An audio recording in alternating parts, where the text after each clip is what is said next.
life experience resonates in our beings, in our bodies, in our spirits. This is Daring to Tell, the podcast where writers read from their true stories of personal daring and where we talk about writing and life.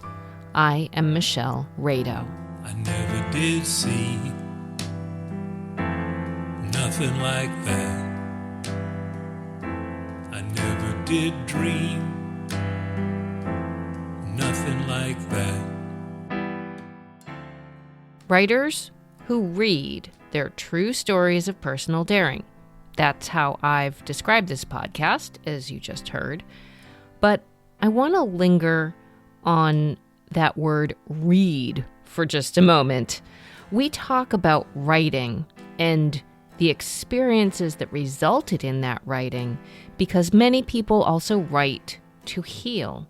But to read it and voice it out loud is something that I have found many, many writers say brings an even deeper dimension to a therapeutic effect in this whole process. I have been compelled by this idea from the very start of this podcast and even before it. What's so special about when the writer is the person giving voice to their story? The best description I've been able to come up with is that when the writer reads their story, they don't in fact really read it, but they tell it. They become storyteller with their own words.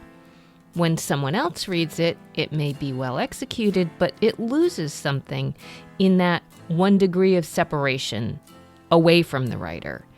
And it's a reading, but without the emotion that drove the writing of it and had been felt in the living of it. It makes a difference. And to me, it makes a huge difference. The way the air is inhaled and pushed out, vibrating the vocal folds in a way that incorporates the energy of emotion, memory, literal sound wave vibrations that are made and are transmitted from one human mouth into your ear, just like you're hearing mine right now. Though we don't see sound waves, they are truly real physical things, and I see representations of them when I edit sound. And I have been deeply moved by the power of sound waves for my whole life. Maybe you have too.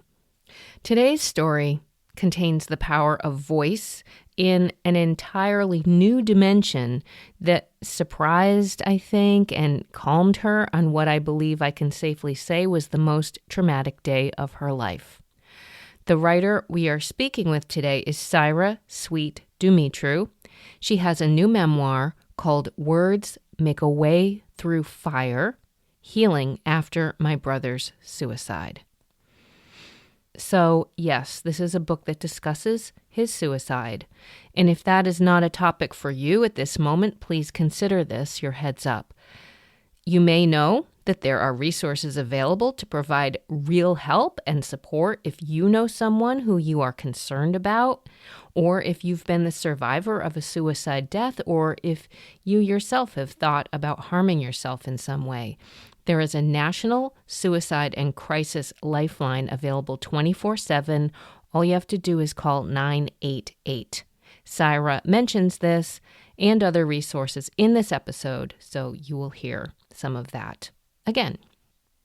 But because words have so much power to scare us, they also have tremendous power for transformation. And I think that it is in the voicing of some of these very scary thoughts and voicing of very scary words that the possibility for hope is even more dramatic. Another thing that we know that is a proven way to avert suicide is talking about it. Words contain the power to diffuse pain. So before we begin, I do want to share with you what makes her story especially difficult and especially transformative. And that is the means by which her brother decided to take his own life, and that means was fire. It's a difficult starting point for this book, but it's also a respectful and cautious conversation we have, an intense one, and one filled with hope and ultimately transformation. I am so thrilled to be able to talk with my guest today, Cyra Sweet Dumitru, or as we have discovered, or I think we're sort of claiming, somehow distant cousins, as the name Sweet is in both of our families, which is a lovely little thing to have as a connection to even begin Absolutely this conversation. Yeah. So welcome. Great to have you here. Thank you. I am really very delighted to be here and very honored to be here with you, Michelle. Thank you for the invitation and for all your thoughtfulness in creating a space for me to come be with you today. Thank you. Sure, absolutely. And I'm going to just take a breath, because your book, Words Make a Way Through Fire, Healing After My Brother's Suicide, is, there's not a word for words. And actually, words are one of the things I kind of want to talk about sort of as a through line through our conversation today. And I wanted to start just with a recognition, as you and I have already spoken before about, that this is a very serious and tender place to have a conversation about suicide and about what you witnessed and about the possibility of what I will call, using my air quotes, healing, coming through something in a way that we can't predict, maybe, should we say. So I wanted us to start in that place, because in having such a serious conversation, I think it's important for listeners to know that this is a conversation about suicide. And I'm wondering just what you want to say about that. I know it's in the preface of your book, so you can start as much with that, or any other thoughts you have in opening the door to a conversation like the one we're going to have today. Thank you, Michelle. It is a serious conversation. It is also a very hopeful conversation. And all along, one of my deepest consistent intentions with publishing the book and sharing the book and talking about it with you and with other folks in other venues, my deepest intention is that the story offers encouragement to other individuals who have history of trauma, whatever that might be, whether it relates to suicide or something else, and that individuals feel an encouragement that the journey into making their own meaning from their trauma is possible, and I believe necessary, and spiritually it can be a source of tremendous spiritual growth and joy. Therefore, there can be a lot of joy that comes with this as well. I believe that creative expression is key to finding meaning, as well as feeling a lot of support from loved ones and others around you. But the other thing that I would like to say, if anyone who is listening is concerned about a loved one, whether or not they might be having suicide ideation or whatever, I think it's really important to know that there is help out there available 24/7. There is a suicide crisis hotline 24/7. All you need to do is dial 988. Yeah. And a trained individual will answer, and they're extremely helpful. And then I would also like to say that if someone who is listening is a survivor of suicide loss and is looking for some kind of support from that, you can contact the American Federation for Suicide Prevention. Go to afsp.org, and there might be support groups in your community. So yeah, a serious conversation, a sensitive subject, and yet there is also a lot of hopefulness and creative exploration. Um, Exactly. Exactly. And I'm glad you brought the hope word in early, because that's what I frequently say is the reason why I love reading memoir is hope. I think that the fact that we hear from writers who put down some really difficult things that they've been through or witnessed and get to the other side of and want to share with other people, which is a huge gift. That's why I keep reading memoir. And so I'm really, again, grateful and just filled with love for your book and what you have gone through and what you've put down. So, Thank you. un- Thank you for taking the journey with me. I mean, really, truly. yeah, So I think it's quite a journey that readers take yeah. as we who are readers of memoir take in anyone's memoir, but I really appreciate the journey you're taking alongside me. Thank you. Thank you. It is. And I always feel that way. That I'm like crawling inside of something. I'm crawling inside of the pages with you to go along on the ride. And it is intense, but it is so transformative. I mean, that's something we'll get to.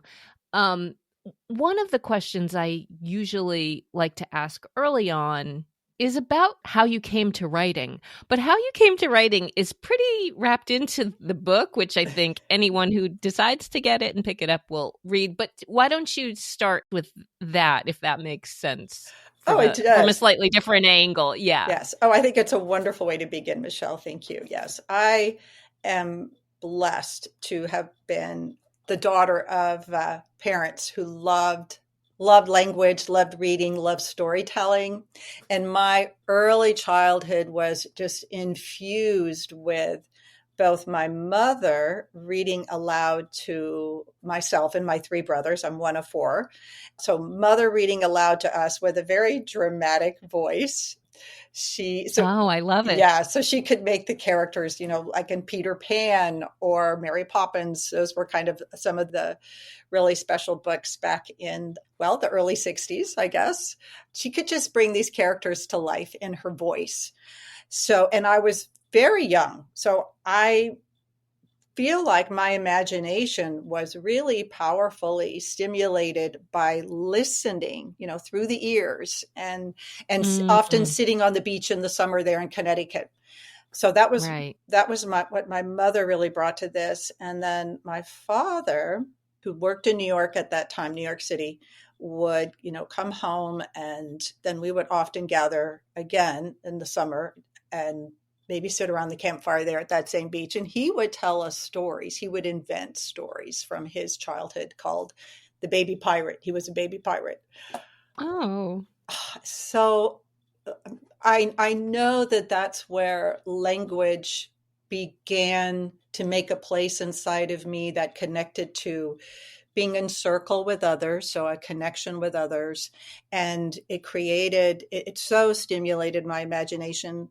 I understood that I had spaces inside of me where language lived and that language could Mm, create things as well. wow. So I would kind of start with mom and dad, and then I was able to start going to kindergarten, first grade, fairly young. So Hmm. by the time I was 6, I was learning to make my letters.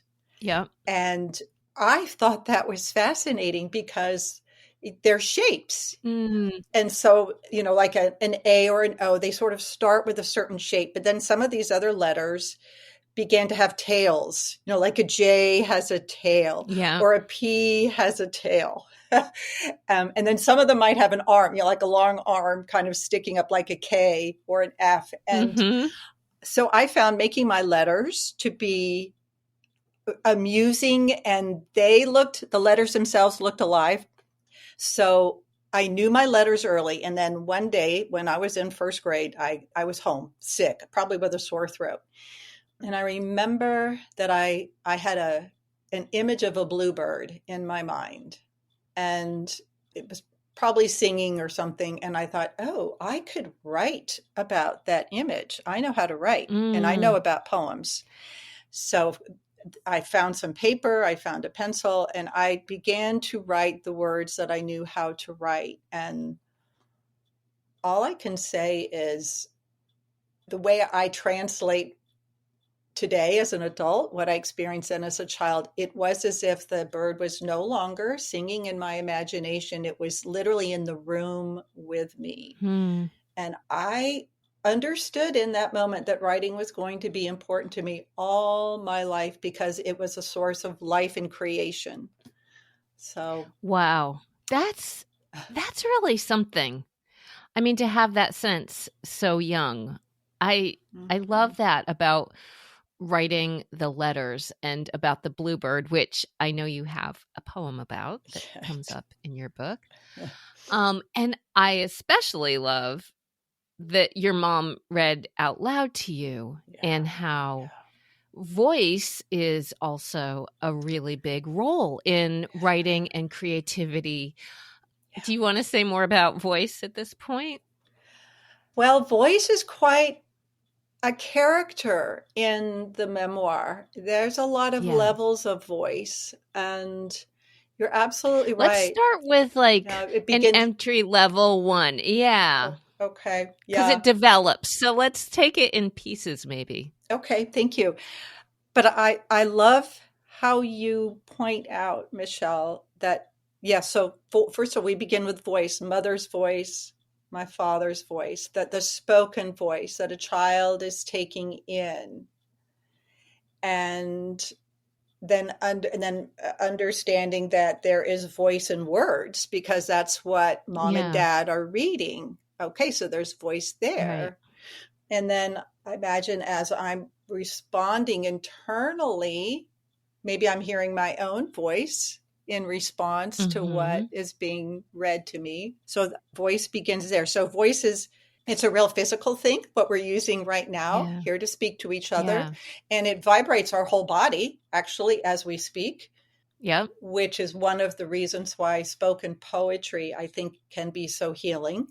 Maybe we'll talk more Mm-hmm. about that eventually, as opposed to just looking at it on the page. Yeah. Yeah. But the other layer of voice, I should say, the other dimension of voice that is an important part of my story and emerges early in the story is I understand it now as the voice of the divine, Mm-hmm. a voice that is transcendent to me, a voice that has no gender, Mm-hmm.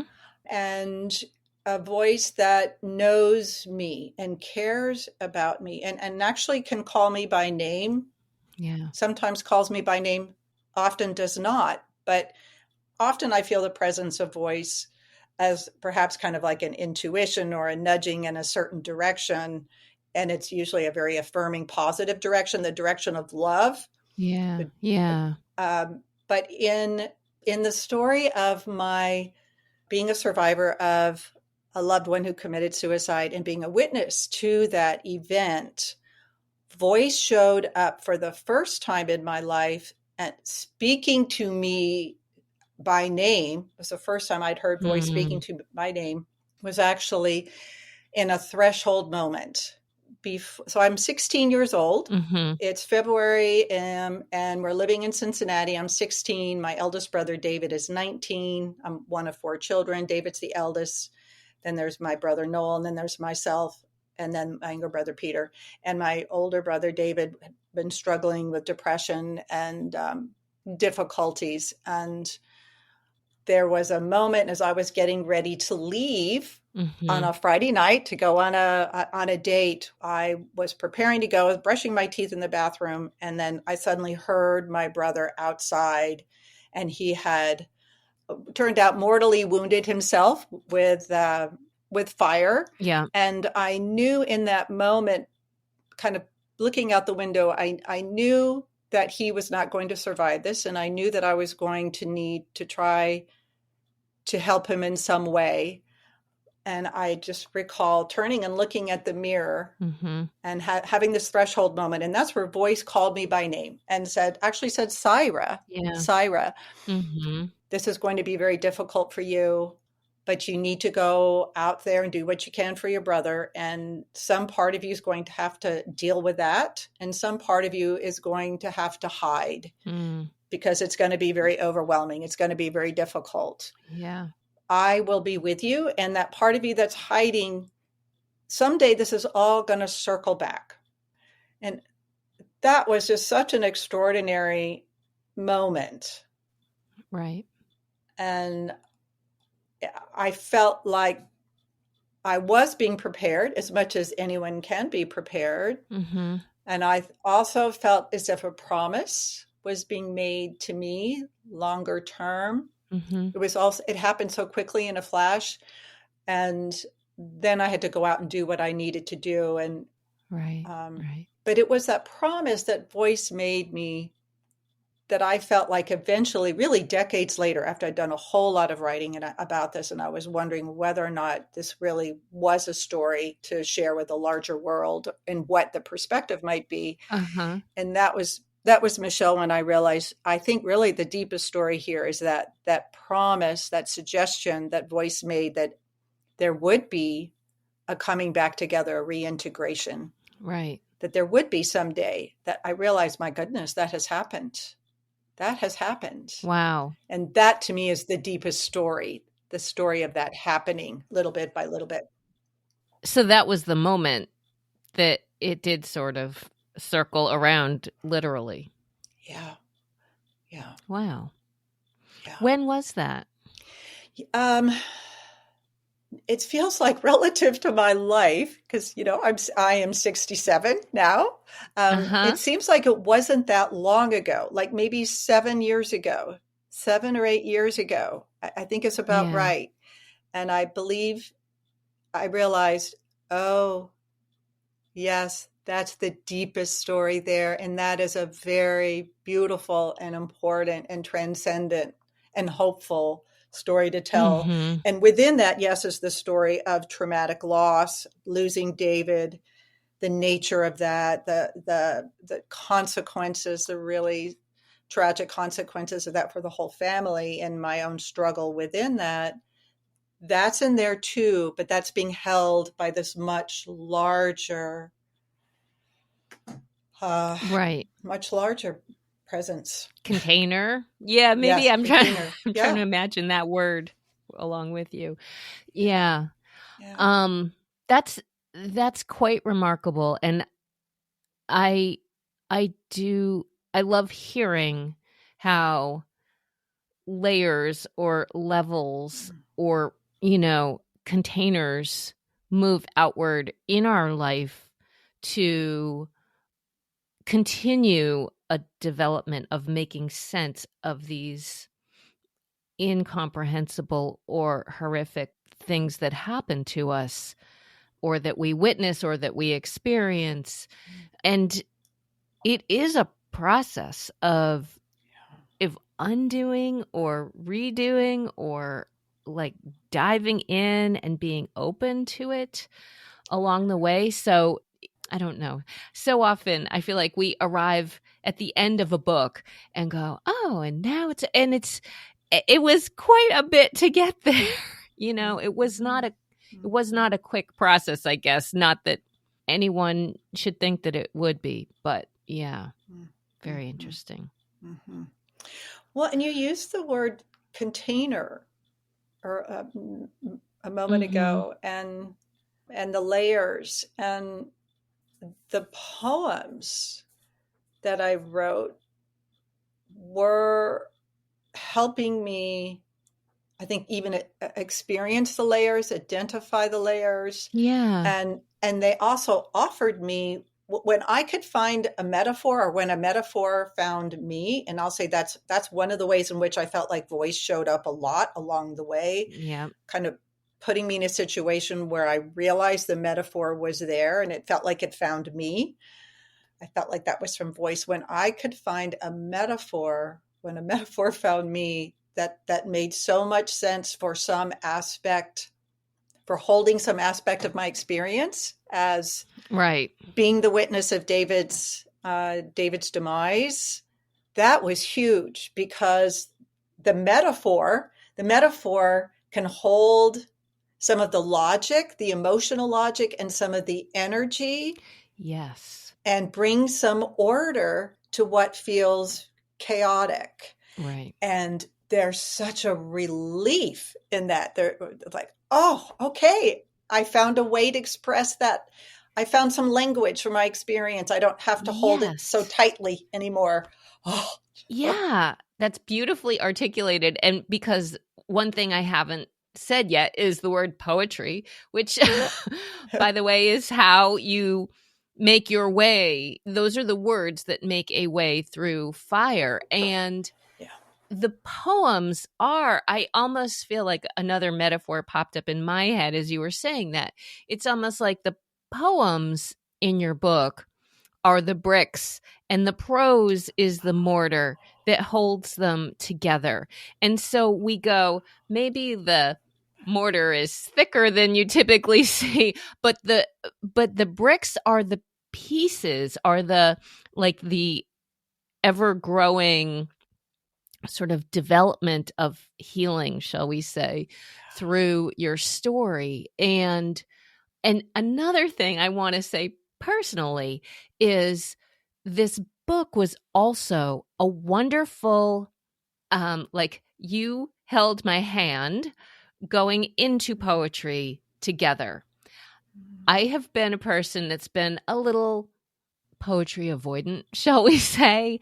I'm like, there are certainly poems that I love, have loved, have discovered, but as a genre, I tend to go, I don't know. Like, I never know what they're talking about. I'm so didactic. I need that hand holding. And so this was a lovely way to, I don't know, sneak poetry in for me to appreciate, absorb, hear, which I'm really looking forward to hearing your voice in these poems and these words today, which we will get to very shortly. But the other thing I wanted to say about poetry that struck me is going back to the idea of words.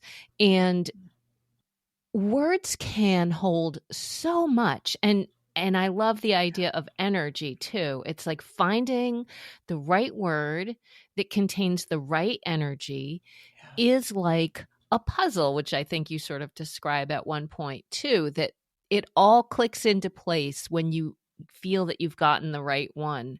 Yeah. It made me think a tiny bit, I'll share, of my background. So I worked in radio for many years, as I talk about from time to time.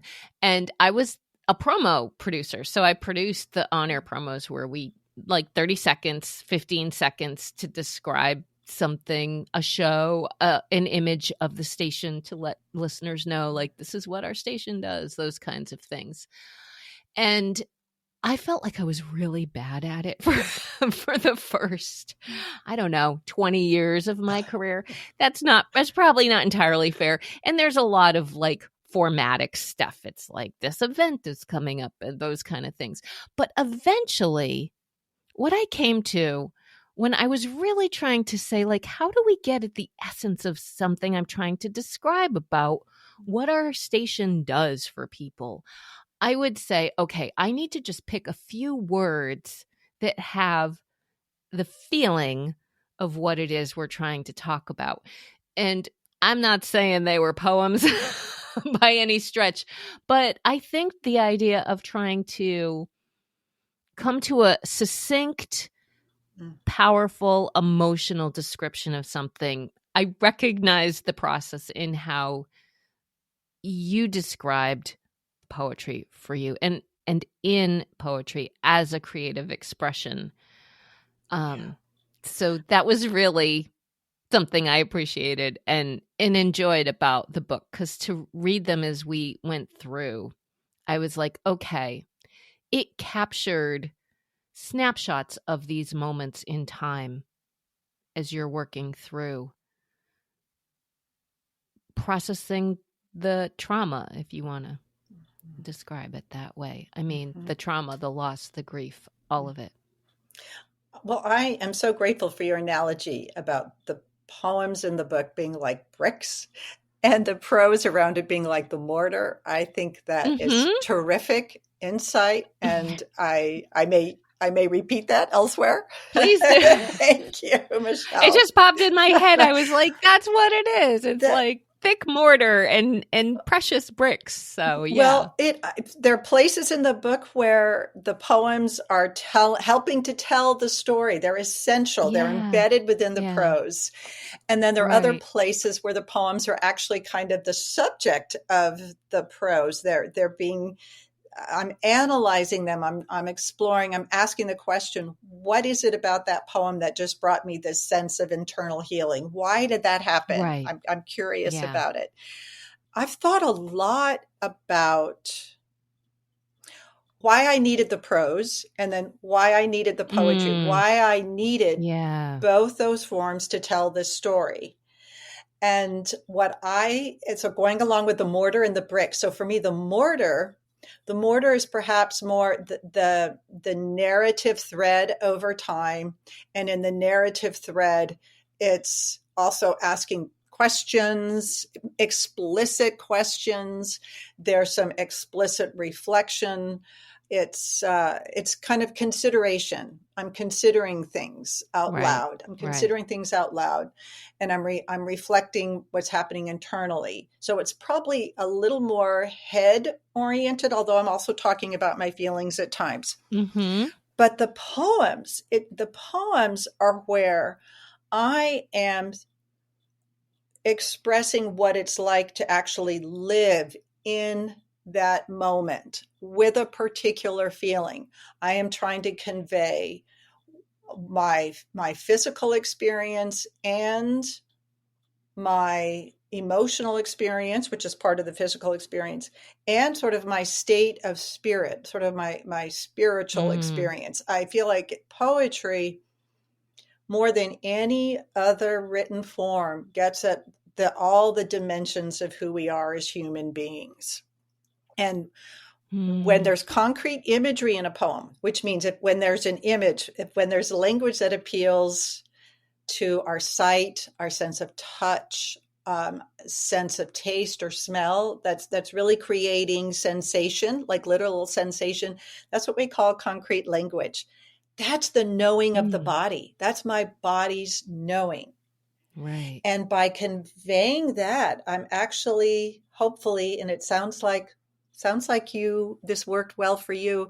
I'm conveying some of the energy of my experience. I'm conveying some of the resonance of that actual experience to my reader, to you. And Yeah. that way I'm sharing my reality, my dimensional reality with my readers in a way that prose just doesn't do as thoroughly is my Right. experience. So yeah, Yeah. the bricks are what holds, like this is what's held me together in this moment. This is what Mm. literally held me together Right. from the Right. inside out, usually from the inside out. Yeah. Yep. I love that. And I love that the description of what your body is feeling and what your body knows, because that's a whole other layer of knowing that I'll say personally can sometimes be overlooked until it Yeah. starts screaming at you. So Yes. Yes. very powerful. Well, and I believe along with that if the body can be relaxed, like really deeply relaxed, because it has found its expression if it needed to express, or it just feels really at home and at ease, at Mm-hmm. least for me, then I'm much more likely to hear the even quieter, deeper voice inside, which I think of as the Right. soul voice. And the soul has a lot to Yeah. say. And I personally believe the soul is that place between myself and voice with a capital V. I should say voice with a capital V. Yeah. That's the soul and the heart, I guess, are the places where the voice with a capital V really flows through. Really, really flows through there. Mm. Yeah. Yeah. Yes. we could keep talking about it, or we could actually hear you read. And I would love to hear you read. You did a very a pretty good job of, frankly, like summing up what we would need to know, jumping into the chapter that I asked you to read for us today, which is chapter 4.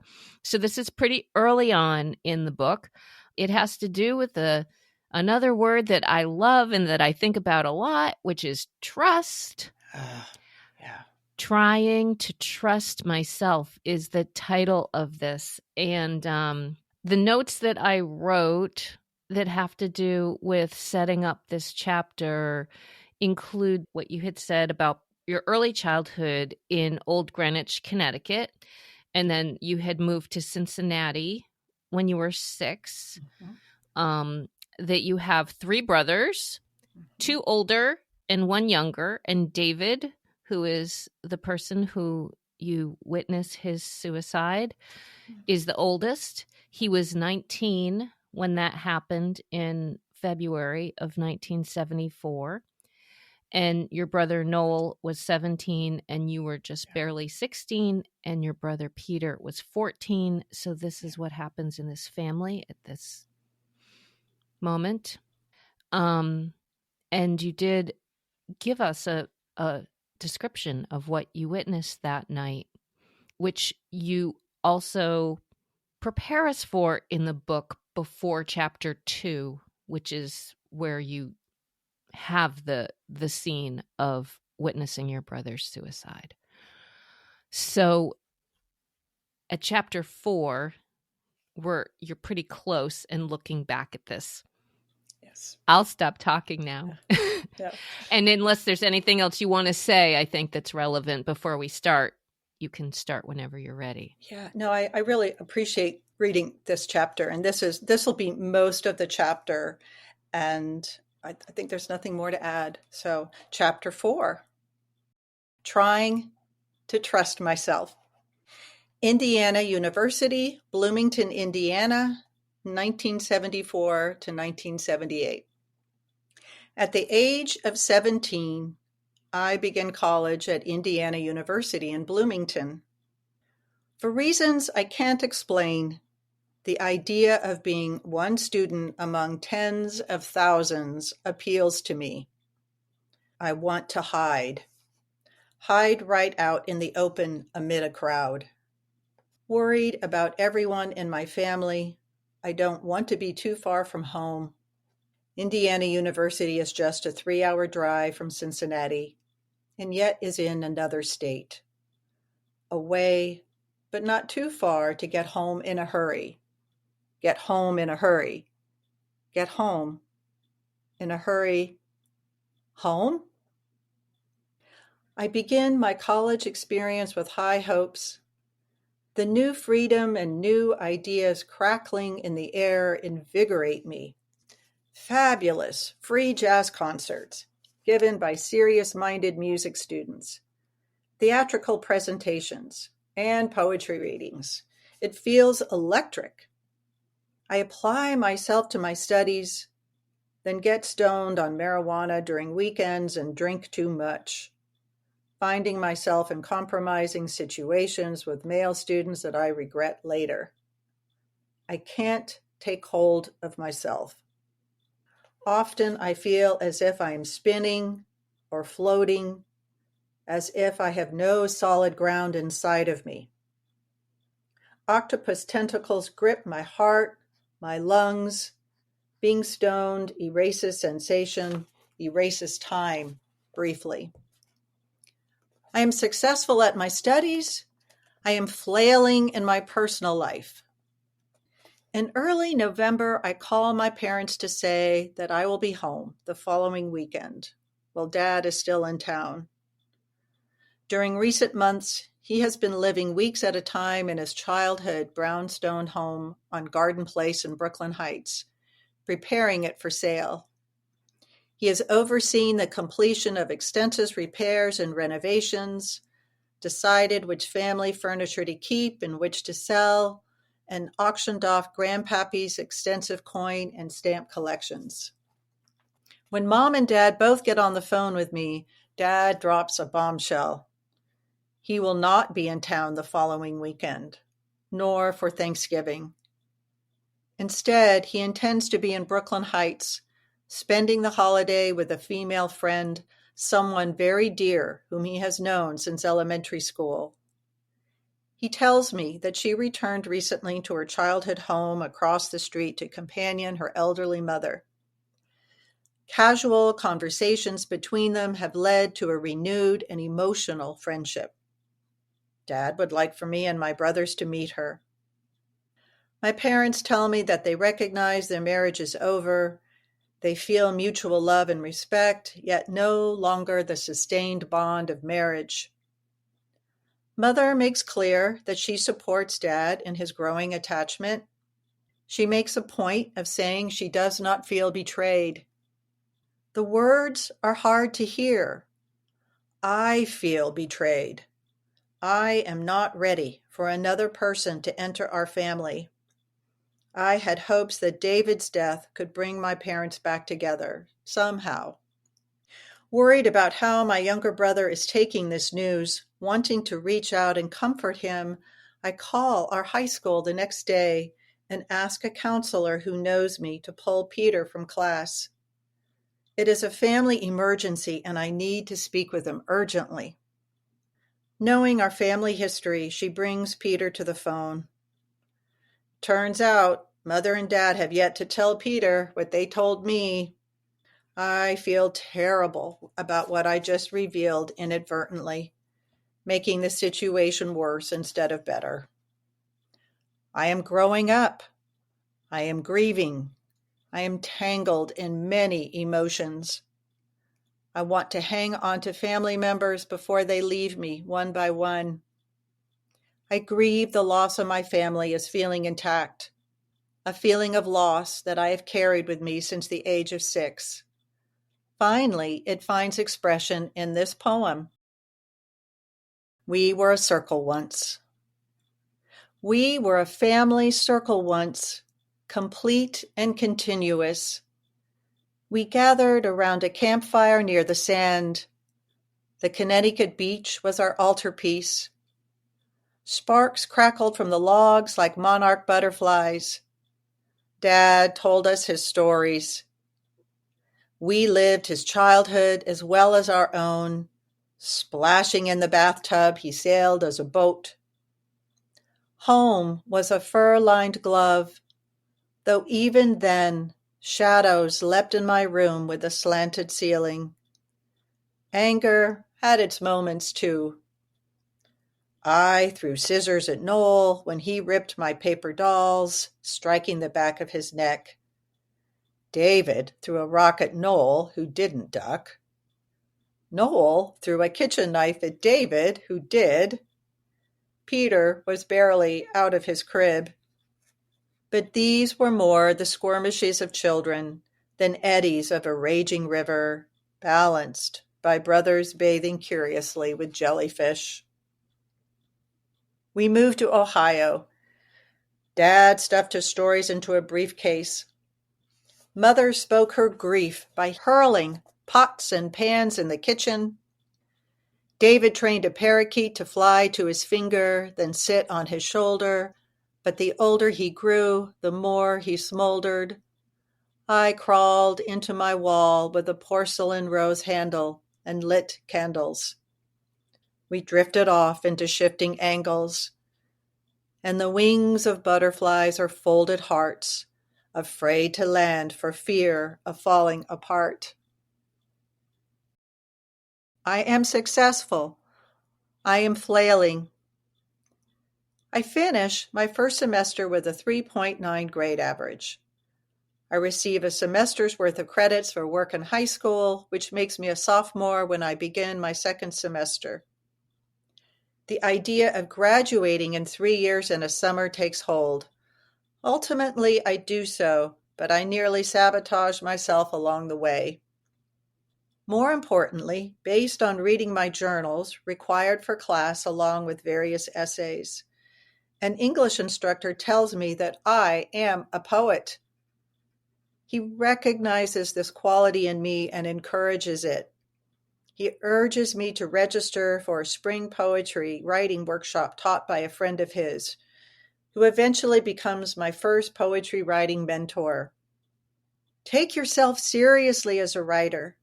You can make a living at it if you work hard enough, he writes at the end of my journal. Ugh, I am over the moon with joy. Since the age of 6, I have felt called to be a writer. In high school, I sought out any extracurricular activity relating to writing. I took summer school creative writing classes and became staff writer and then features editor for The Chieftain, our school newspaper, and co-editor of The Maze, our literary magazine. My poem lamenting the deaths of classmates in car crashes was published in our senior yearbook. My poem that was accepted in a literary publication for children and teens, sponsored by the Cincinnati Public Library System, appeared one Sunday in the Cincinnati Enquirer. During my childhood, Mother brought poems to life by reading them aloud with a playful sense of drama. I can still hear a poem by John Ciardi about a fat cat keeping vigil outside of a mouse house in the hall wall in Mother's meowing voice. One day, when we were still living in Old Greenwich and I was staying home from first grade because of a sore throat, I got to thinking about a bluebird singing. It felt urgent to write what I was hearing and seeing in my mind. As I slowly formed my letters, the bird in my mind became real, felt, and present. While I no longer have the poem that I wrote that day, I have this poem that remembers being that 6-year-old child enthralled by the aliveness of words. Bird of Witness. When I was 6, learning to write was first about drawing shapes. Circles and lines that looked like twigs fallen from our backyard tree. It was about paying attention to how we filled space, making our marks, learning to erase gently so that we didn't tear holes in the wide-lined paper. The weeks progressed and we connected the shapes, forming the very letters that we had sung about as alphabet. We were makers. Tiny animals with spines and bellies, tails and round heads, thrusting legs and rounded hips sprang from our fingertips. They lined up side by side and vibrated the names of things. Bird, tree, flying. Oh, I had not seen this coming. One day, when I was home from school and feeling lonely, the bird nesting inside my mind wanted a new tree to sing from. It poked and poked my fingertips with its beak.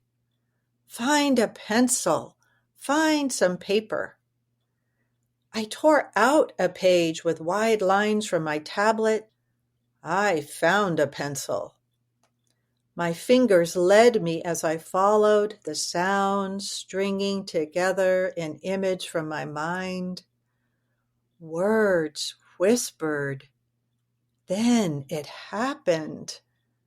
As I wrote b, I, d, one blue wing, another, then a small sharp beak, rubbed and opening through my mind, through my fingers into the kitchen air, until an entire bird appeared. It was blue and singing. Perched upon a leafy branch, it sang and sang a blue so real that my brother hurried into the room, sat down, and strummed along with his guitar. I knew in that moment that imagined birds could become living birds through mindfully chosen words. I knew in that moment, without having the words to speak it clearly, that writing would be central to my life. written words had power. When a university professor recognizes me at age 17 as a poet, I practically levitate off the ground. A long-held dream is coming closer to being true. During my spring semester, I set my sights on a semester abroad in London. My poetry writing professor writes me a letter of recommendation, yet I hold back from applying. I still drink too much and smoke weed several days a week. I don't like that I have these habits. I see them as foolish, self-destructive habits that make me feel uneasy, yet I still can't get hold of myself to change. How can I travel to another country for a semester and live like this?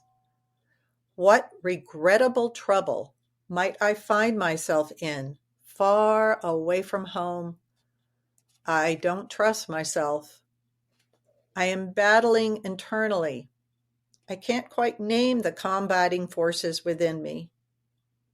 Looking back, I recognize shame bred from a sense of guilt over David's suicide. I recognize how shattered I felt, how ensnared I was in the tentacles of unprocessed emotions. This inner tug of war between creativity and self-destruction, empowerment and self-abandonment accelerates my second year at Indiana University. I slide into a disastrous relationship with someone older who turns out to be a sociopath. There is much that I could recount. Suffice it to say that my desire for a stable, intimate relationship with completely the wrong person leads me further into marijuana reliance. In the middle of my fourth semester, we disappear to Colorado for several weeks. We return in time to convince professors to let me complete the work I had missed. Months later, I lose a pregnancy through an early miscarriage. Interactions with the criminal justice system demean us both. I worry myself and my parents terribly. I feel the pull of an unrelenting downward spiral, but my grades remain very good. One morning, a poem arises and pours out a startling metaphor. It makes starkly clear how disconnected I feel from my better self. I feel empowered by the confident rush of words, and the poem emerges intact, without need for revision. As I write, I pause briefly to enjoy the absurdity of talking to my face when I am headless. For a moment, I feel witty. Then I read the poem aloud and am deeply disturbed by what this poem reveals. I stand at a crossroads. I can either continue down this path of self-abuse, courting addiction and total loss of self-esteem, or I can begin listening, really listening inwardly to something life-affirming. The Faceless Day. I awake one morning to find I have no face. It mocks me in the corner. I move to claim it. Like a snail, it creeps up the wall to the ceiling and glares upside down. What have I done to deserve such treatment? I try to cry, but I have no lips, no tongue, no throat or teeth. I can merely stamp my feet. You are too cruel to yourself, my face replies. I can't connect with you. I do trust my instincts. I stand on a chair, yank down my face by the hair and fasten it to my neck. We'll try it your way. But I can't move. I don't know what to do. Right then, you fool, calms my face. And in between the lines and loops of W's, I find a bug, no bigger than my eyelash, who brashly swears it is my instinct. Desperate, I swallow it, goes down smooth. There are no symbols, no flashing lights, just a whir in the shadows. Oh, how do I face this wild strangeness in myself? How do I face who I am when I feel fractured and traumatized through every bone? How do I trust myself when my decision to turn away from David without a compassionate word contributed to his death? How can I understand myself when I have lost any center from which to contemplate my life calmly and organize my thoughts? How can I gain self-respect when I feel stuck, deaf to my true self? How do I breathe fully with octopus tentacles wrapped around my intestines and lungs? And where the hell is that voice that spoke to me that night David became a burning comet in our yard? It assured me that it would be with me. Where is it? Where is comfort or healing or self-forgiveness? The poem, in its wisdom, encourages me to believe, shows me that good instincts live beneath my hurting life. The poem, with its quirky sense of humor, sees the best in me as a bug that can free me if I swallow it. The poem is like a dream unfolding in urgent, odd logic that gradually makes sense to me. Reattaching my head to my body means trusting myself as a writer. If I can write a bluebird into existence, I can write myself into wholeness, write myself into becoming who I really want to be, creative, strong, trustworthy, and purposeful. Do you want to stop there? That seems like a good place to stop. Yeah. Okay, because I have so many things that I want to follow back about. Thank you. Yeah, Oh my yeah. God. So powerful. Thank you. One thing I'll observe in myself in listening to you now is a thing that I recognize when I both read and listen to a book, which is that there are things that I notice when I read with my eyes that I go, oh, that feel informative to me in my life. I go, oh, I underline and I circle and I go, oh, maybe I'll think about that. And when you read, I hear what I shouldn't say what's most meaningful to you. I hear things that my eyes glossed over that come alive in a new way when I listen to you.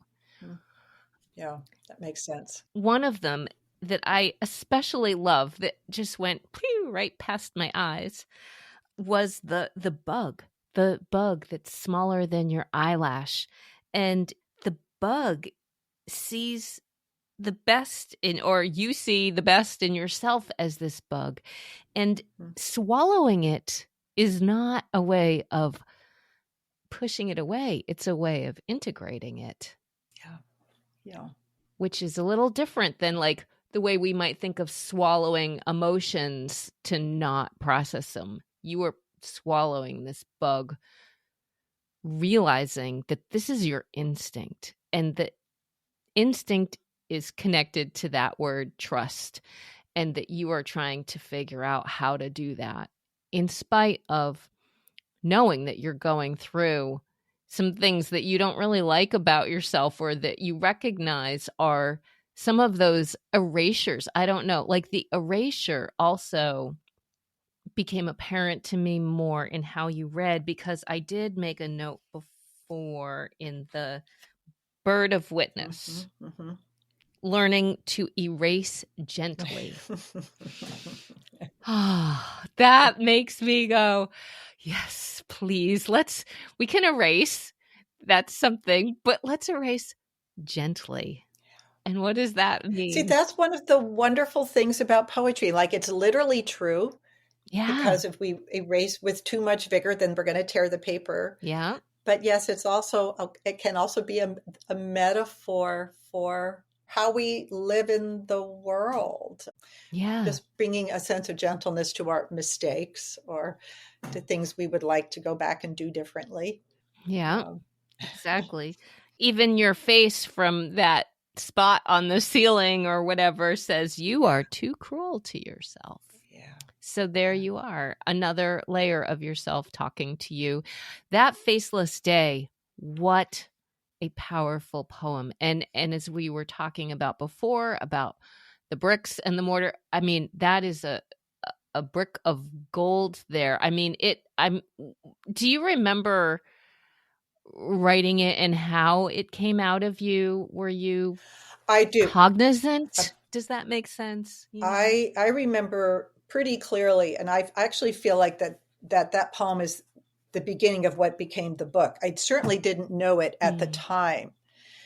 I recall I recall it just pouring out of me and being struck as I wrote it, like being struck from the outset of this whole image of, my head being detached from the rest of me. And I was, Yeah. as a college student, that seemed kind of surreal, and that was kind of cool.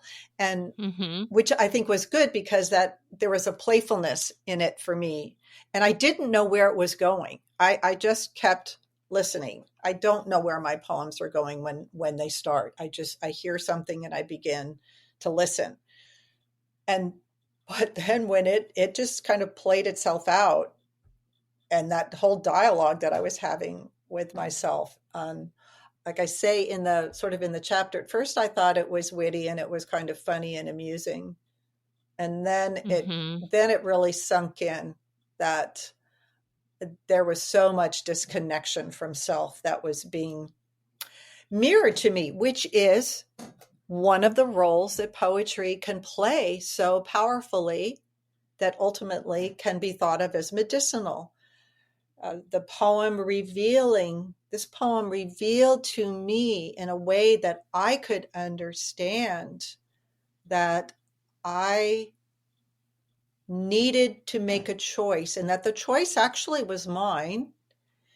That the Mm-hmm. poem was acknowledging that I was in trouble, and that I was Right. uncomfortable with that trouble, and that I had the power to make a decision. But it also gave me an answer. It gave me the solution. It revealed to me what I could do, what I needed to do. So I now think of this poem as an intervention poem. Like, here is an example of a poem Mm-hmm. that is an intervention for the self. Yeah. Um, and I can't say that writing that poem changed my life instantly. It took some time for me to uh, kind of unwind the threads of an unhealthy relationship and get out of that unhealthy relationship. And it took me some time to back off from using substances to numb me when Mm-hmm. I didn't, when it was just too much. All of that took time, but I was committed. I was committed to it. And I would really say from that moment on, I was really committed to my own writing, and I was committed to getting healthy and following this path of creativity.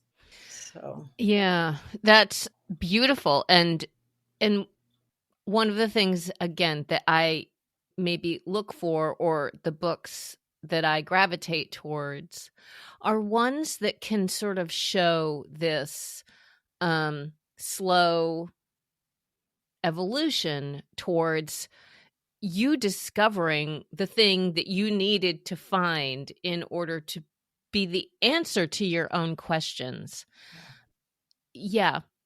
I don't know. It's sort of a self evident question, but this whole book so beautifully reveals step by step what those are. I mean, I think that part of what anyone thinks about or marvels of when we are in the middle of trying to recover from something, whatever the it is, there's this impatience, at least, it's like, I just don't want this thing to torment me anymore, or I just Yeah. can't I get there? Yes. And the answer is no. I can't just get there.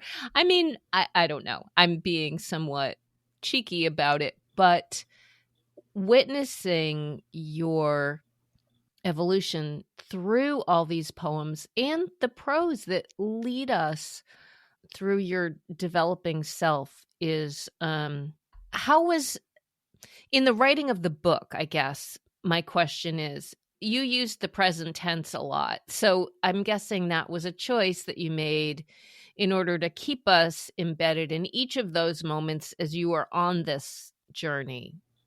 Do you want to Yes. talk about like those kind of Yes. choices in the book itself writing? Yes. I did not set out to write this book. I was writing poems gradually through the years as I was processing my inward experience, as I was moving through various phases of living in relationship to David's death and my bearing witness. I did receive counseling about 10 years after witnessing that event, and that was very helpful in the sense that it got me past the actual experience of witnessing his death and being able to release what I had contained. And by releasing that, it literally shifted my center of gravity and then allowed me to begin remembering stories of his life, which was so important. It got me past his death and allowed me to receive his full life. Yeah. So I was literally just writing for decades for other reasons than writing a book. I was writing for my healing. I was writing to witness where I was in that moment. I was writing to self-discover. I was keeping a journal. I kept a journal to, again, sort of another way of documenting certain events in my life. So journaling has been helpful in a healing way as well. And then I just felt moved to start writing as many stories about David as I possibly could once I got past the just holding on to the death. But now, oh my goodness, I'm now free to remember his whole life. And then I wanted to recapture as much as I could. So that was my intention at that time. And then I realized, oh, there's quite a lot here. That's interesting. And I began to play with the idea of possibly publishing it, but I felt it wasn't ready. Mm-hmm. And then I just kind of kept moving and growing through my life and kept still discovering new layers of healing and new layers of spirituality and growth, and had children and started to use writing as a healing tool for other people. Like I knew enough about, I'd learned so much from my own exploration and had really kind of analyzed it. And then I could apply that for other people. I really believe it was that point where I understood that the promise from Voice had been fulfilled about circling back, that was when I fully committed to trying to publish the work. So it was at that point that I went back and really looked at it from more of a cohesive point of view and more so from another reader. I mean, more so than I had before. And yes, the present tense, to go back to your observation. Yes, it was a decision that I made because I wanted readers to go on that journey with me and to be with me in that moment of that poem or that phase of my realization, understanding, and perhaps release of something difficult that now I understood. I wanted people to be in that moment with me because it was such a process. It is still an ongoing process of discovery. Yes. Yeah. Yes. I was going to say that's very interesting. And in a funny way, it's actually quite heartening to hear that it was organically what you had done and not necessarily like said, okay, now I'm going to sit down and string them all together, string all these stories together. A lot of your journaling, I'll say, is inclusive in the book as well. But another observation sort of in like another, not necessarily 30,000 foot layer, but a little higher up, is that I've also read a lot of stories of suicide, of witnessing suicide, and the devastation that causes within families, friends, generations going on. Yes. And another thing that your book does is, maybe this is just endemic to the process that you have taken us through, but what I also found quite satisfying is, by having the wherewithal to look back at your brother's life, as you say, not just his death, we could, first of all, have a fuller sense of who he was and is and where he decided to end. But also, you show us a lot of the questions that I think many readers have of what happened before, like what brought him to this Yes. point. Yes. And I think that that's very human and very kind. And so I want to recognize that choice in bringing us into his life and through some of those difficulties that he faced leading up to that moment. So, yeah, I think that's a choice not every writer necessarily makes, and that's not necessarily everyone's story, but I don't know if you have other thoughts about that. I'm just so glad that I made that particular choice some years ago, Mm, because it's harder now for me to remember right. the stories of David during his life as I witnessed them. Just so much time has gone by. Yeah. And I'm just, as a record for myself, and I think as a Mm-hmm. record for my family, Yeah. and I feel like it really honors him. And it was so important to me at that time, because I had come out of this sort of 10 years of David, my brother, the suicide.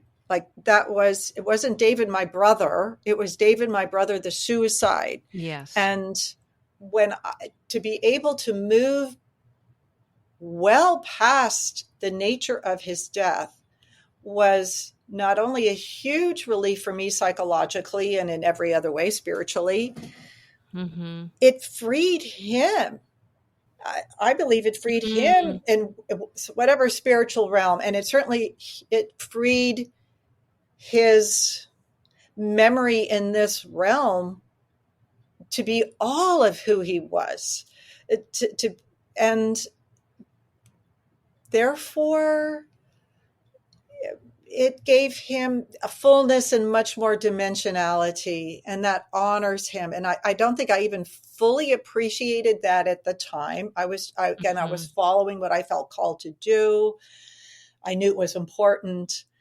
Now that I'm in my 60s, and both my parents have now died in the last year and a half, and I'm just, I'm looking at my own sense of what I've accomplished over my own life, my own sense of legacy, family legacy. Mm-hmm. And I am so glad that I feel so much of David's life is at least documented in parts of the book, Yeah. and that there is my David. I mean, at least I'm not saying that those stories, those images speak for my whole family. I'm not trying to say Mm-hmm. that, but that is my David, who has become spiritually a very dear friend, a very, very Mm, dear friend of mine.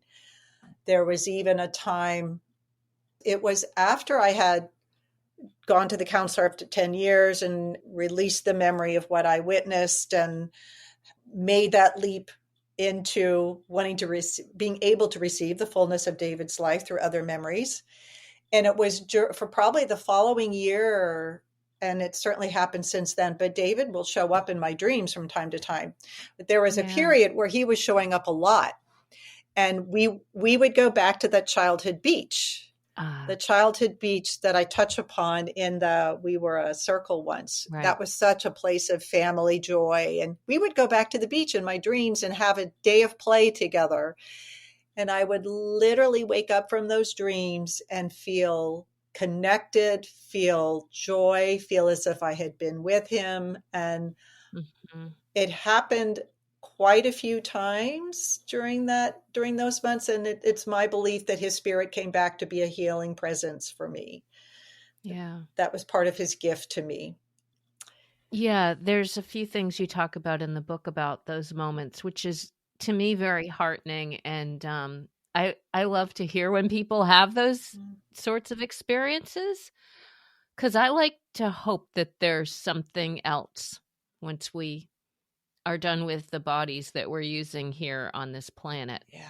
Yes, I do too. And I just wonder about that all the time. And I do think about what that has to do with sound and vibrations and energy, because I think that that's something that is what fuels our body while we were here. Yeah. I mean, the fact that you were able to hear what you call the character of voice in this book, capital V voice. I mean, it was, I have to just like push you on this a little bit. That was something you heard with your earth ears. Yeah. Yes, yes. And I heard it both inside of me and somehow at the same Mhm. time externally. Yeah. Then there were 3 times where voice has spoken to me very clearly and called me by name. And in the Mhm. and there I talk about all 3 of those in the book. And each Yeah. time I'm hearing it both inside of me and yet outside of me at the same moment. And I can't Mhm. say that it like it's a voice that doesn't have any gender. Yeah, that's what I And was going to ask that. Is it male, female? No, just a voice. it's a voice, and the fact that it's speaking to me and it knows my name, I just marvel at that. I that feels Yeah. miraculous, and Mhm. and and each time it has I don't like using the pronoun it in relationship to voice, so I want to Yeah, edit what I just right. said. Each time, Okay. not that I actually want to share the fact with the audience that I'm editing myself with that one. Okay. Yes, yes, thank you. Voice, each time that voice has called me by name and given me a pretty clear invitation to act in a particular way, Mm. those invitations, that guidance has proved to be transformational, absolutely transformational and fruitful, challenging, but challenging in the best way. Invitations for tremendous growth on my part and work on Mhm. my part, and connection and friendships Mm. has exponentially expanded my life and my capacity, I think, even for empathy and connection as well as knowledge. Mhm. So voice strikes me as very visionary, to say the least. Yeah, I love that. Voice is Very, visionary. very I visionary. I wrote something down about voice. I have these notes everywhere in I keep like a notebook and in your book. And I thought, what is the power of sound in releasing a vision? Because this is a vision, a visual memory that you're left with. And I thought, can sound release vision? But whatever you just said, now I've forgotten. Tell me again. Yeah, sound can sound release vision. Yes, yes. So Mm. I was talking about how voice is so visionary. Yeah, Yes, yeah. I love that you're exploring this, Michelle, because it makes me think of resonance, the word resonance. Yes, And yes. yes, and resonance means something is resounding, it is vibrating. Yep. Life experience resonates in our beings, in our Right. bodies, in our spirits. And it, to connect it to poetry for a moment, it is the concrete imagery that's in a poem. That's one of the reasons why the energy of my experience can come through in a poem to you, because those images are expressing the resonance. They're transferring the resonance. Yeah. So resonance to me has to do with energy. So absolutely that's vibration. If it's a chaotic, uncomfortable energy, it can be released from my body through the poems and in other ways, also through swimming. Swimming is it's a huge part of my practice along with writing.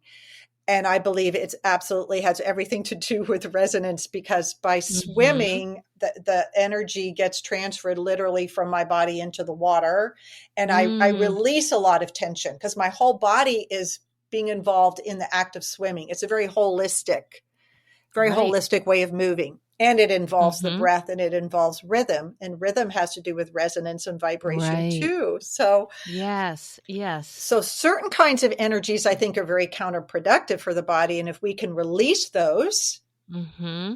then for me, it opens up more breath and frees internal space within, which allows me then to think and feel differently and to receive Yeah. new experience. And so in that sense, I think sound and vision go together, if that makes Mm. sense. I love that. That makes all the sense. It makes all the sense. And I love that you brought the swimming into it, because that's another piece of it that we didn't get to, but that you develop into through the book. And it's funny because I will say, my husband always laughs at me. Always say, I'm not a very strong swimmer. I've never been a good swimmer. I've always been sort of fearful of water.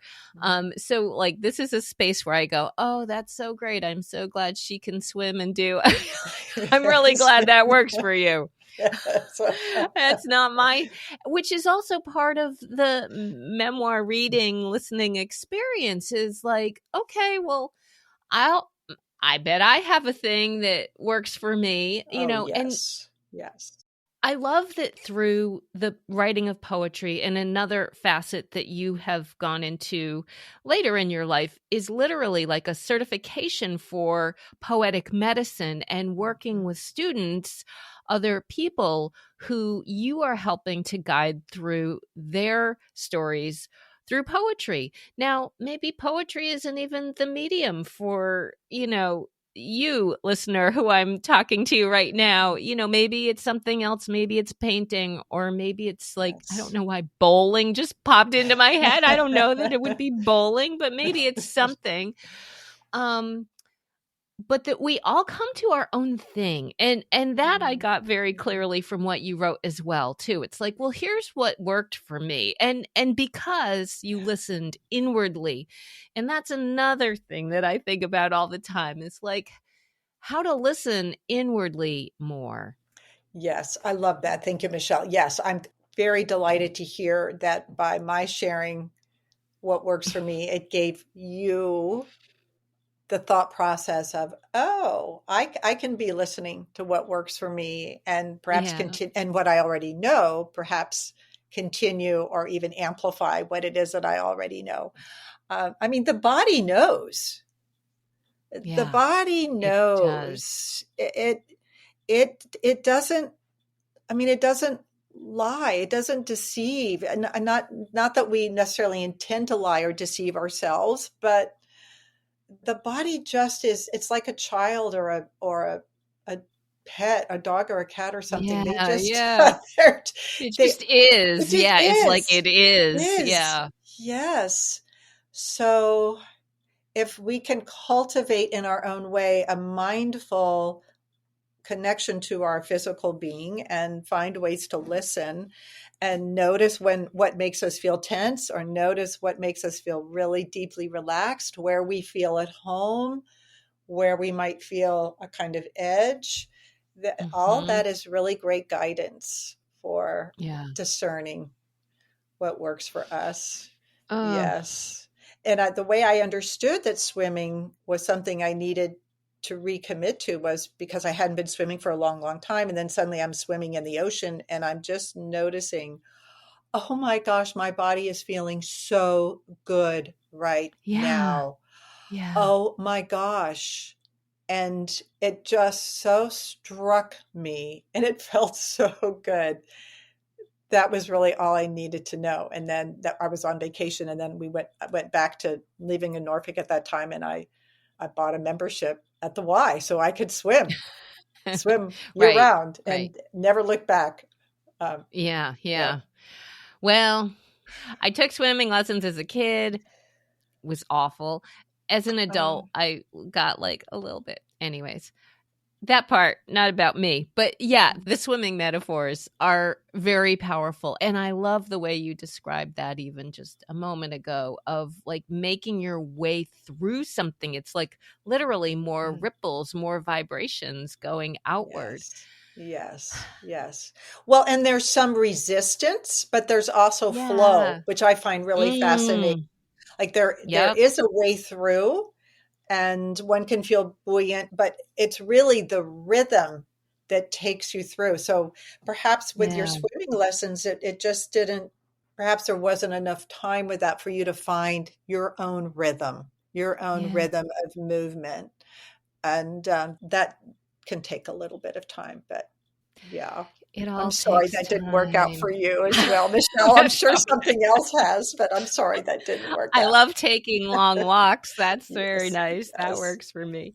Yeah, well, and there's a Um, rhythm to that, isn't and there's there? a A rhythm. rhythm. Yeah. Yeah. Yes. And I notice my rhythm is slowing too. but but that's okay. I go, It's okay. these days I go, all right, I'm more comfortable with my own rhythm. It's like Yeah. this is what it is at this moment. Yes. So there was the possibility of you reading another poem. What do you think?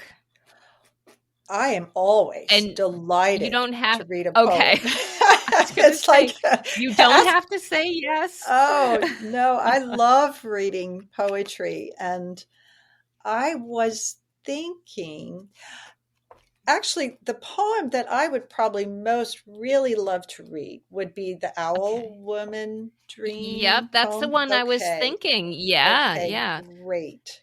I just think this is such a fun dream. It's such a fun poem because it's based upon a dream. And Yes. it was such an amazing dream. I do have a pretty wonderful dream life. I don't necessarily remember my dreams every morning. I had an interesting one this morning, Mhm. but I've had some Oh, amazing dreams. yeah. So, Yeah. yes. So I will. I love that as well. I think that's another powerful way to listen. Yes, I believe so.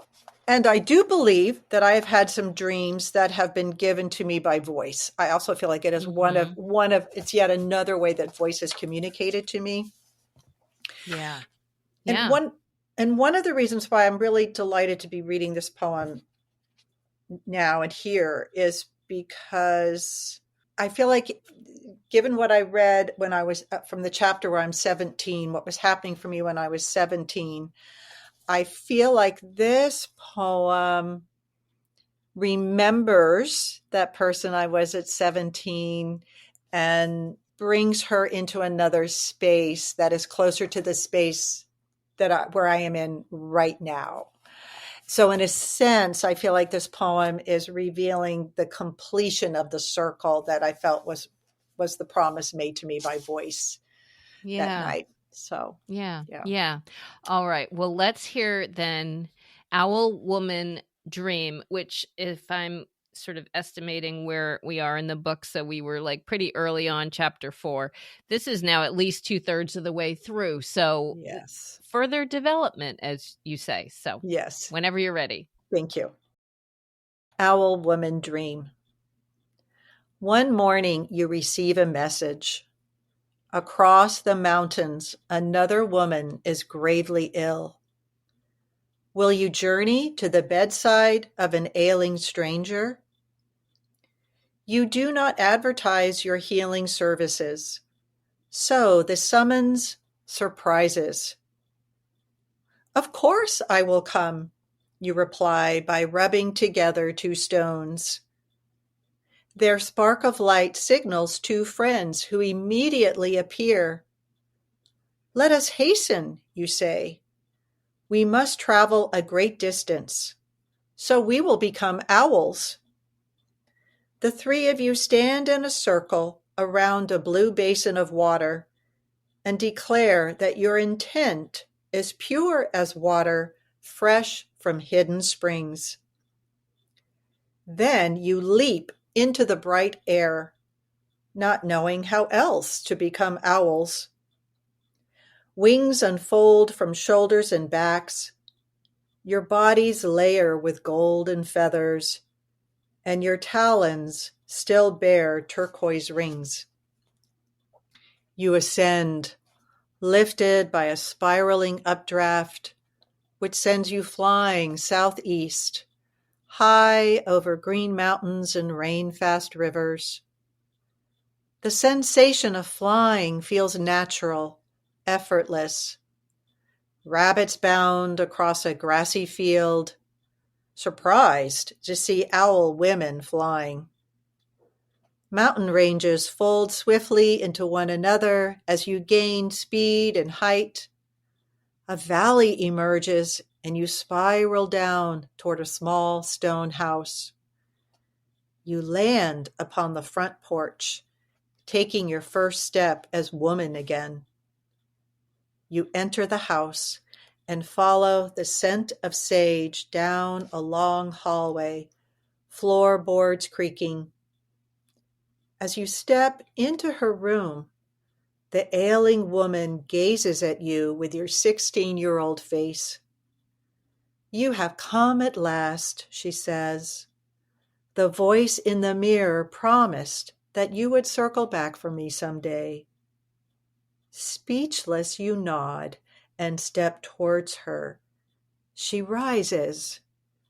As you take her hand, everything is remembered and forgiven. Already, she knows how to fly.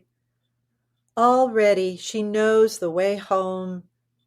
Side by side, you fly back over the mountains in a whirlwind of feathers. Mm. A big wind just came outside my window as you were reading that. Wow. It was really, I just looked and saw all these leaves blowing by. Oh, beautiful. Wow.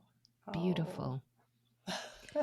So powerful. Wow, Cyra, this is just, I love the full circle with healing. And that's another word that I wanted to just I don't know, acknowledge somehow. It's a word I struggle with a lot. And what does healing mean? And it feels to me sometimes too tidy to be cognizant of the big wind as I think about what was just out my window. You know, there's a lot of pages that went between the faceless day. Yes. And becoming owl woman. Yes. I don't know. Is there another word for healing that you can think of? I just really want to honor your question. Yeah, what do we mean by healing? What is healing? And I'm actually comfortable with the word healing. I think the word recovery, I've used the word recovery as well. Yeah. But I would say both of them are processes. When I use the word healing in this context, it's not as if something is finished. Right. It is an ongoing process, and recovery is a word that I identify with in my own story, and it is an ongoing process. And my belief is that healing comes when individuals begin to define for themselves what their experience means. Like in the healing work that I've done with other individuals, when an individual begins to find what I call their personal metaphor, like the faceless day, that was a metaphor that worked for me. That came to me. So I mean that it's a metaphor that I became attached to, that fulfilled deep work for me. When an individual comes upon metaphors that begin to hold their experience the way Faceless Day does for me and Owl Woman does for me, you can witness a shift inside that person, an internal shift. They are beginning to define their own experience, which means they're beginning to create more room within themselves. They're beginning to feel the transformation. They're beginning to feel more spiritual. They're beginning to be free from how that experience defines them. They're defining it back. And so Yeah. that for me is the beginning of really powerful healing. And it's a distinct kind of place and space. So that's a very specific answer that I have to your really important question. And I think different people are going to have very important responses to your question. And there are many, many different, really powerful answers to that very important question. Yeah. And I thank you for asking that. Thank you. Yes. I really appreciate that framing, because I think that's part of the whole process. As you say, Yes, like it it's is. another, Yes. like, how am I framing my thing for me? Exactly. As I have the chance to witness what you've framed for yourself. Yes. Yeah. The question I leave all my writer guests with is the daring one, because I think to put our words out there in the world is a very daring and brave act. And what would you say about this book was most daring for you in putting it out in the world? Well, what my mind goes to most instantly might not entirely answer your question, but I will continue my answer to your question. What feels most daring to me about the book is the part of the book that comes toward the very, very end where it's David speaking. And that feels the most daring, actually, about the book. Yeah. Because I wasn't sure that was an appropriate thing to do. And it was a decision that I made many years ago. It was sort of one of the earlier decisions I made. Wow. And I wrestled with that because the idea came to my mind. And I thought, oh, who am I? Who am I to write that? I that's so presumptuous on my part. And I especially was imagining having him speak and he does, speaking in that time between when he was mortally injured and before he died, which is a process of several hours, kind of what went. So he had time to reflect what might have gone through his mind. So this image came up. I wrestled with it. I decided that wasn't appropriate to do. And then perhaps it was voice who started giving me the words, and I just sat down and I just did it. I did it. I felt like it was all right to do. And I did, and it came together pretty quickly, which means that I was trusting once again. I was trusting myself. Yeah. So I will come back to your question. What's the most daring? Perhaps it's really daring to trust ourselves so deeply. Yeah. Perhaps that's the deepest dare of all. But I urge us to trust our deepest daring, as long as we feel it's in the service of something larger and loving, I guess, larger and loving and creative and healing in that way. That's how I feel about it. That's important to me. I love that. And I love that loving is the guideline, is the guardrail for, is I'm not thinking of the right word, but is the guiding post for that inner knowing and trusting ourselves. Yeah. Cyra Sweet Dumitru, I am so honored to have met you, read this book, Words Make a Way Through Fire, Healing After My Brother's Suicide. Thank you so much for talking today. My absolute honor and pleasure, Michelle. Thank you for being such a deep reader and listener and compassionate person and thinker, and that you care so much about the writing and about the podcast and sharing. So it's truly my honor. Thank you. I always feel like I have to take a deep breath at the end of these conversations. to sort of absorb the whole thing before wrapping up with you. There was something about Cyra that really clicked with me. It's funny because after we finished this recording, I sort of felt like we had only scratched the surface of all the things I was curious to talk with her about, not even just this book, but about the rest of her life. So here's what she does now. She is a poetry instructor, and she's one of 4 certified practitioners of poetic medicine in Texas, and runs therapeutic writing circles for adults who are learning to live creatively with trauma or anxiety or depression, bereavement. I realize I'm sort of giving you her bio info in reverse here, but once I've listened to someone or read their book, that's kind of when I want to go back and know more about them. So she lives in San Antonio, Texas, where her poems have appeared on the walls of City Hall and city buses, and she's also spoken and read her poems on NPR and in bookstores and museums. Another big sigh. Needless to say, I think this book may not be for everyone, but if you stuck around until this point, well, I think that we could safely say you might really appreciate reading her whole story, because this is one that really demonstrates for me the potential of hope. As I said in the conversation, healing is a word I don't love. I am not going to go into why I don't right now, but I was looking up some sort of alternative for it, and wholeness was one that I came up with as a possible synonym. Wholeness, because to re-find or go back to a place of wholeness after being broken by something so terrible, well, that is a really great and hopeful idea.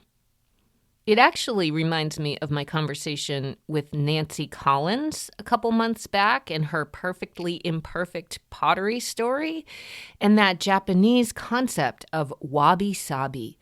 Beauty is in the wholeness of the cracks in the mended places. If you haven't listened to that one yet, maybe you would want to go and check her out next. So, Words Make a Way Through Fire. That is the book this month. There is a link for the book in the show notes, as well as a link for Cyra's website, where you can also click to get the book or find out more about her work with poetic medicine and her other poetry books she's published. I publish something once a month. It's free. It's my newsletter. It's called The Redo. I invite you to come sign up for it at my website, michellerado.com, spelled the same way as redo. It's another chance for me to contemplate the conversations I have with the writers on this podcast. Oh, and a little note, in case you happen to be listening to this podcast on your desktop computer, please know that you can take a podcast with you on your phone wherever you go by downloading a podcast app. Apple Podcasts or Spotify are 2 of the biggies, so you can search for me there, Daring to Tell, click follow, and these episodes will pop into your queue automatically on the first Thursday of every month when I release them. My thank yous this month would be hugely remiss if I did not include publicist Leilani Fitzpatrick, who was the person who pitched Cyra's book to me. Leilani, thank you for your tenacity, difficult challenges with hope. Yes, you found a very good book for me. Thank you.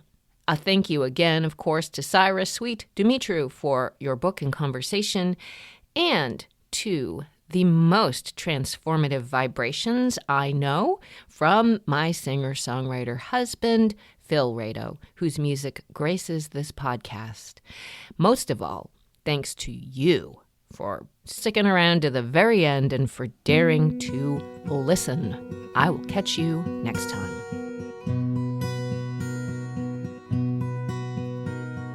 I've got a little boat, I've got a little boat, I've got a little boat.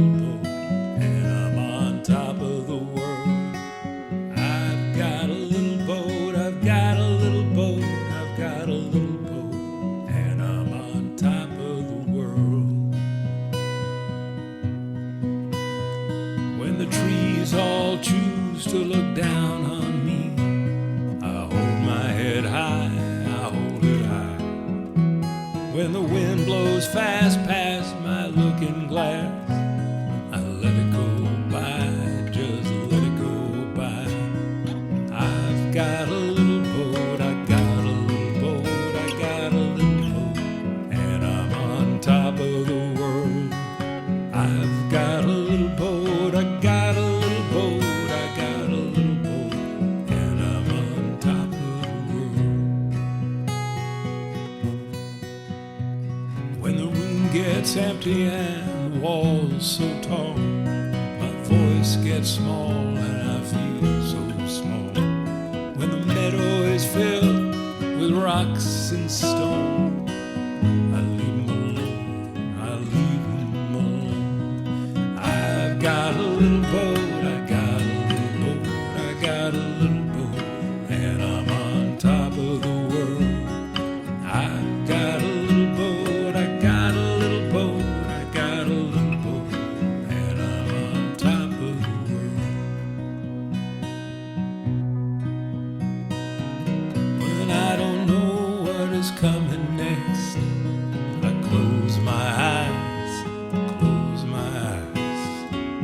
The darkness lets me be surprised, not analyzed, not compromised. I've got a little boat, I got a little boat, I got a little boat, and I'm on top of the world. I've got a little boat, I got a little boat, I got a little boat, and I'm on top of the world. The sun can hide on the longest day. I hold my place, I remain in place. The cold will sometimes comfort me, but it's a strange embrace, and I